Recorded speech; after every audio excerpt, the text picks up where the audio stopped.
So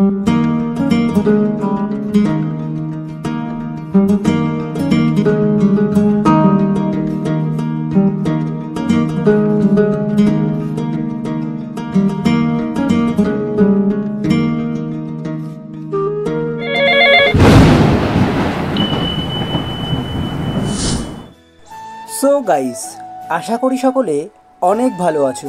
এতদিন ছোট ছোট ভিডিও করে হয়তো সকলের মন ভরাতে পারিনি। অনুরোধ বলবো না, সকলের ভালোবাসার টানে আজ বড় ভিডিও চলে এলো। প্রাক্তন হয়ে যাওয়ার কারণে মহাবিদ্যালয়ে বিশেষ কোনো অনুষ্ঠান হলেই আমার ডাক পড়ে যায়।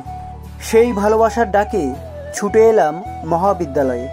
আমি যেহেতু ডক্টর বি.আর. আম্বেদকর শতবার্ষিকী মহাবিদ্যালয়ের এনএসএস ইউনিটের সঙ্গে যুক্ত, তাই এনএসএস ইউনিটের পক্ষ থেকে আজ মহা ক্যাম্পিংয়ের আয়োজন করা হয়েছে।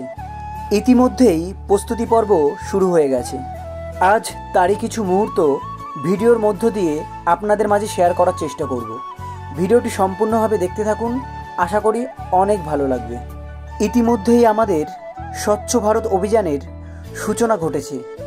আমরা সকলেই ভারতবাসী এবং ভারত মায়ের সন্তান হয়ে একটাই কর্তব্য, ভারত মাতাকে রক্ষা করা।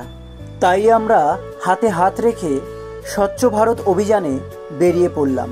আমাদের একটাই উদ্দেশ্য, আমরা হয়তো ভারতবর্ষের প্রতিটি কোণায় পৌঁছাতে পারবো না, কিন্তু এটা নিশ্চয়ই পারবো আমাদের মহাবিদ্যালয়ের পার্শ্ববর্তী এলাকায় গিয়ে বর্জ্য পদার্থ সংগ্রহ করা। ইতিমধ্যে যে উদ্দেশ্যে আমরা বেরিয়েছিলাম তারই কাজ শুরু হয়ে গেল। সকলে 2 কেজি করে বজ্র পদার্থ সংগ্রহ করলাম।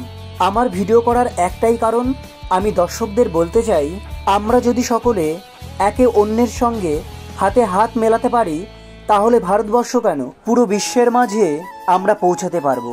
পুরো বিশ্ববাসীকে এক সুন্দর পৃথিবী আমরা উপহার দিতে পারবো। একটা কথা মনে রাখবেন, সমাজ সেবা করা আর সমাজকে রক্ষা করা পৃথিবীর সবথেকে বড় পুণ্যের কাজ। আপনি হয়তো একদিন এই পৃথিবীতে নাও থাকতে পারেন, কিন্তু আপনার কর্মকাণ্ড আজীবন বেঁচে থাকবে মানুষের হৃদয়ে। যাই হোক, আজকের মতো ভিডিওটি এখানেই শেষ করলাম। ভিডিওটি কেমন লেগেছে প্লিজ কমেন্ট বক্সে কমেন্ট করে জানিও, আর ভালো লেগে থাকলে অবশ্যই আমার এই চ্যানেলটি সাবস্ক্রাইব করো। টাটা, দেখা হচ্ছে পরবর্তী ভিডিওতে।